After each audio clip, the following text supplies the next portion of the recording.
Meron po akong mahiwagang kandila dito pero hindi po ako mangkukulam.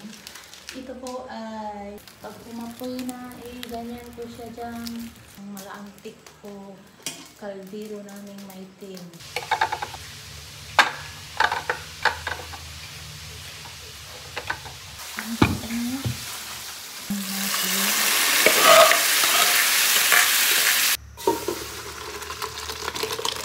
Hindi po ito pure munggo, may ano siya, yung isang klaseng beans.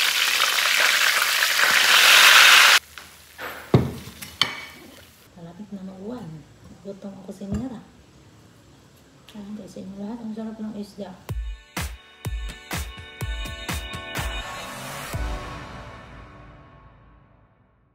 Ay mga tao, kumusta? Welcome po sa aking vlog. May hawak po ako dito paanang baboy. Ito pong lulutuin ko ngayon na para siyang adobo na hindi din siya malawang ng ba. Kasi si Papa ayaw niya ng may paminta.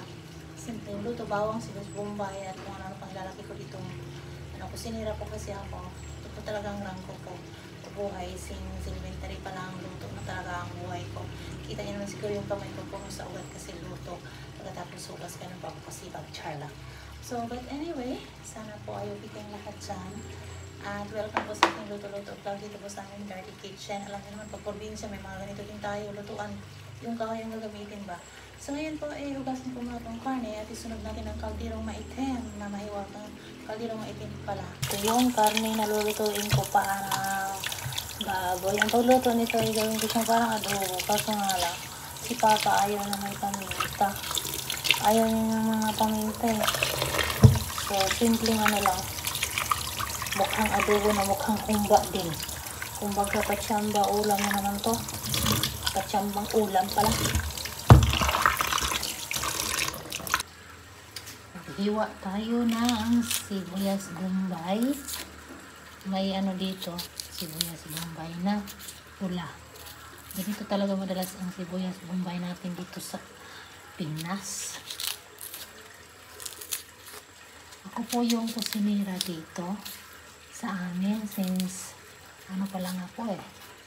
Maliit pa lang. Kita niyo naman yung kamay ko. Puno sa ugat. Bongbong sa init. Ito po ay luto-luto. Kumusta po kayong lahat yan? Dito ko magluto sa dirty kitchen namin. Ganito talagang probinsya. May mga dirty kitchen.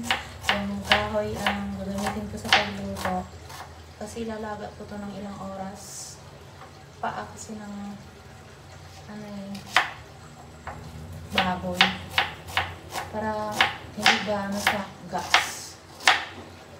Alam niyo na, kamahalan ngayon. Ito po sa probinsya, marami pong mga panggatong, mga kahoy na magagamit. Dito tayo sa bawang. Ganyan lang itong bawang natin. Mabilis lang naman itong bawang. Ganyan lang ang konti ba. Meron po akong mahiwagang kandila dito pero hindi po ako mangkukulam. Ito po ay sindihan natin yung dahon ng ano ba yun? Yung niyog. So, ang taga nag-sink in sa utak. So, iganyan lang siya para mas mabilis magkaroon tayo ng apoy, makabuo ng apoy. Ganun. So, ang kandila po o kaya posporo, lighter, ganun lang ang buhay namin dito sa probinsya. So, iganyan lang po talaga siya. So, may naalala po ako nung elementary pa lang ako. So, ako lang ang tagaluto. So, ngayon, hanggang high school. Pag pangit yung panggatong, Diyos ko na, kagigil ba? So, ito na po, ilagay natin dito. Pag umapoy na, ganyan po siya dyan. Naglagay na ako ng mga kahoy dyan. Para mas mabilis. Ganyan lang. Habang tayo po, ako ay gumawa ko ng apoy. Ito po ang malaantik po kaldero naming maitim.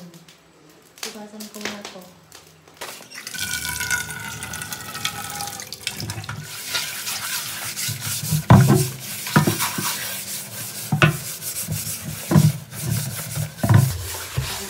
Kaldero.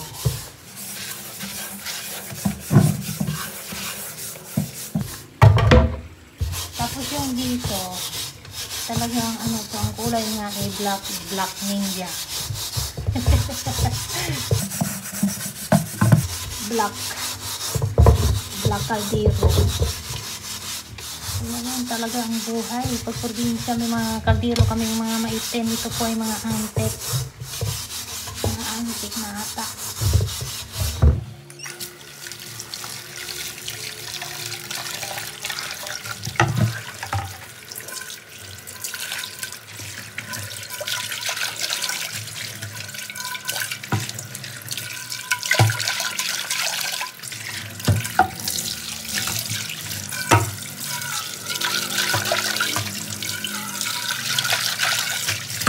Malakas naman ang ating apoy, kaya lagyan na natin ang ating antik na kaldero, ang maiwan ng kaldero.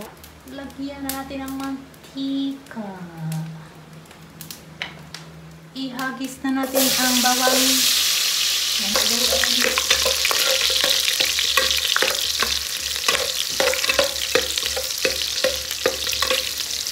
Brown ang konti yung bawang para natin mabango ang ating mga niluluto. Ang kasunod namang ihagis, ito, hindi pa ihagis, yung ba yan?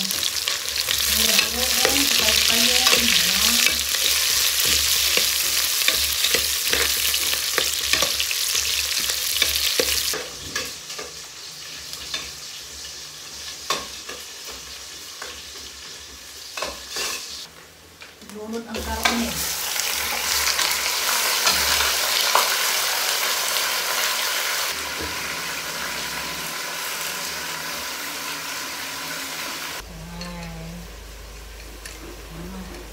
Mahiwagang pangsangkap natin to. Ito lang talaga ang kaya namin wine para sa niluluto. Kunti patis na malinaw. Isang plangganang tubig. Dagdan pa natin ang isang plangganang tubig.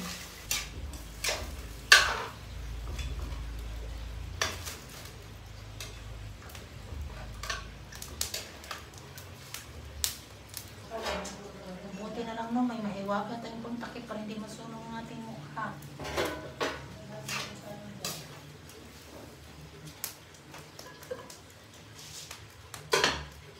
Lagyan ko mamaya ang ganito.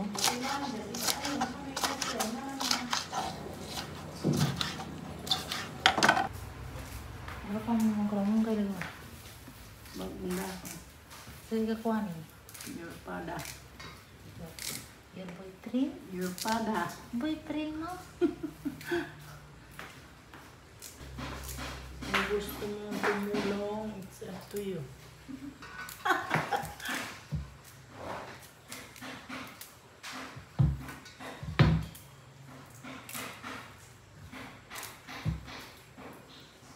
Ayaw mo rin tumulong, it's up to you din.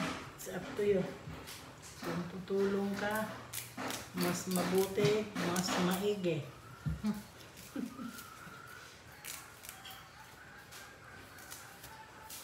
Kasi ito pambaba, ito ng buhay. Kala mo lang guys. Dito naman tayo sa other side ng aming kusina. Magluluto ko ng munggo sa bawba.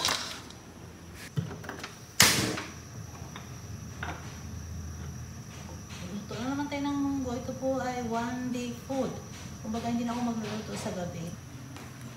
Ano ko kanina ba? Munggo at saka hindi ko alam kung anong klaseng beans yun. Basta nilagak ko siya. Tapos lagyan ng malunggay. May isda pa pala akong ipiprito. Igisa muna natin ang bawang.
Lipat sa laking lagyan.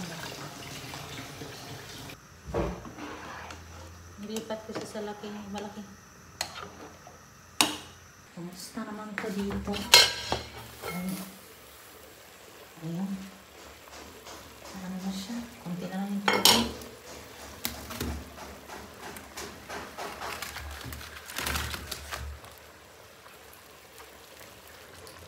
Lagyan natin yan.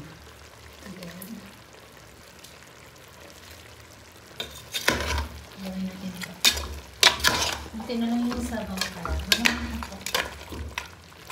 Dito naman ako sa niluluto kong munggo. Kumukulo-kulo na siya. Lagyan natin ito. Lemongrass. Tanglad.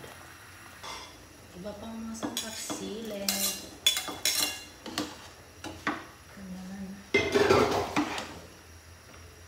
Busy ako sa pagluto. Hanggang gabi na po itong ulam namin.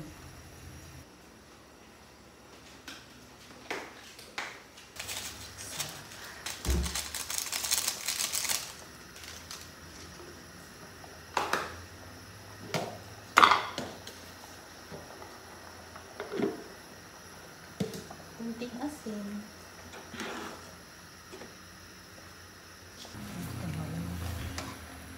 Malunggay.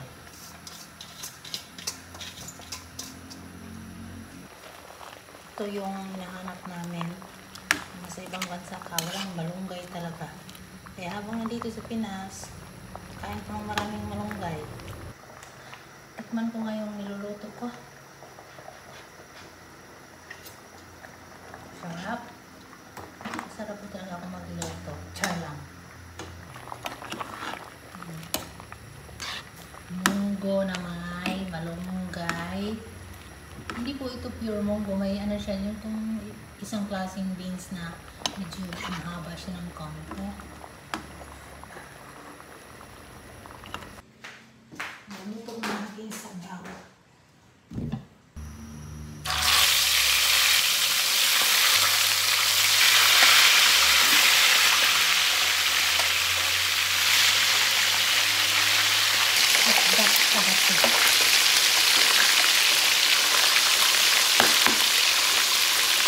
Ito ay luto na to. Luto na isang kaldero. Kalahati lang po palang kaldero.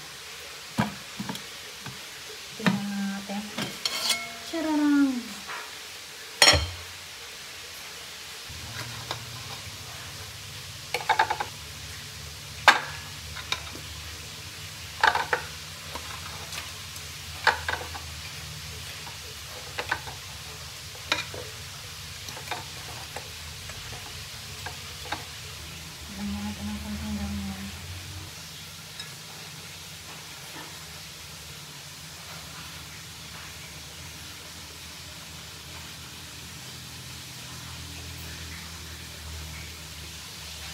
Luto na. Meron pa dito. Kasi pag kung magluto, kung saan maluluto lang. Ready for the people. Ang ganda niya. Tapos, ano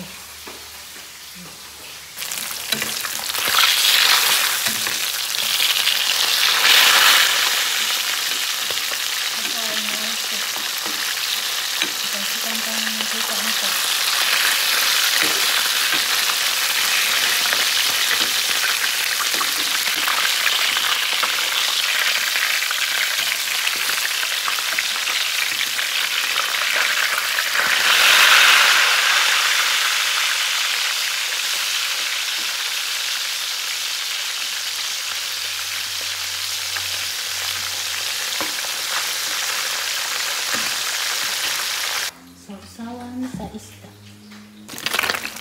Luto na. Ready to eat na. Let's eat. Extra rice. Meron tayong rice dito.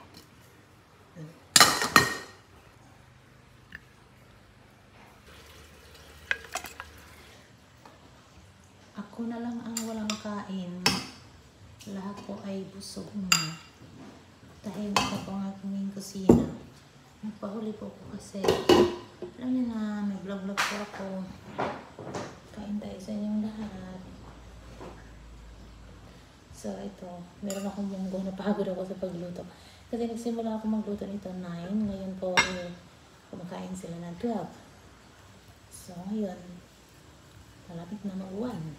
Gutom ako sa inira. Kain tayo sa inyo lahat. Ang sarap ng isda. Ito ba fresh na fresh? Yun naman yung munggo. Kain tayo.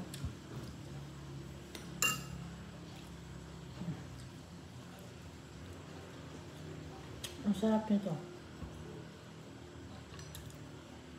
Itong luto na ito, nakuha ko ni Papa. Masarap si Papa magluto ito.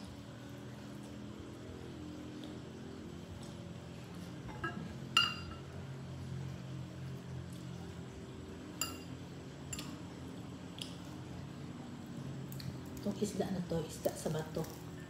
Kaya pinag-crispy ko siya para yung mga buto niya. Dito sa Pinas, nandito lahat ang masarap. Dito ang saya, pero mahirap lang hanapin ang pera. Ito yan.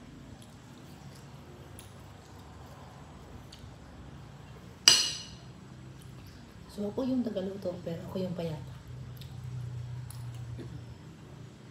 Ang importante lang talaga buhay. At may makakain. Ganun. So ito po ay hindi ko nahabain pa or tatapusin ang aking pagkain kasi masyadong mahaba na aking video, no? At alam kong itong ginagawa ko nakakagutom lang. So itong lahat na to ay memories ko lang dito sa Japan. Pinas pa pala. Mali. Ayan, sumubo pa. So ayun mga tao, hanggang dito na lamang, no? Sana ay may makakain kayong lahat dyan. Ingat po tayong lahat. God bless po. At hanggang dito na lamang itong video na to.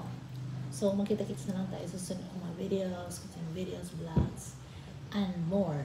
So for now, babush!